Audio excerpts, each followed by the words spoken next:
Üdvözlöm Önöket ebben a rövid videónkban.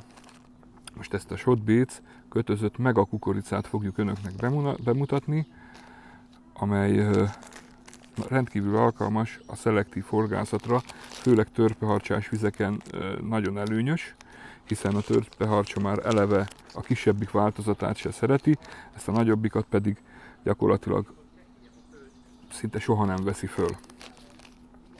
Mint látható, hatalmas nagy kukorica szemek vannak benne.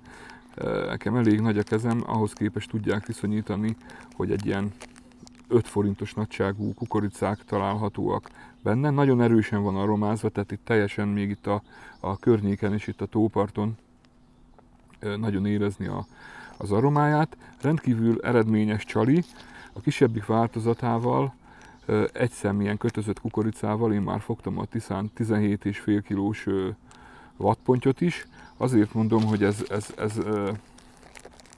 nagyon-nagyon jó csali. Én gyakorlatilag szinte mindig ezzel horgászom. Tehát mint itt is látható, többfajta színben van, hiszen az amúros és a tutti frutti az például zöld, a natura mézes az sárga, az eper az piros, ez a császárkörte, ez pedig ilyen narancssárgás színű, és így meg tudjuk választani azt, hogy melyik megfelelő az adott vízre, melyiket szeretik jobban a halak.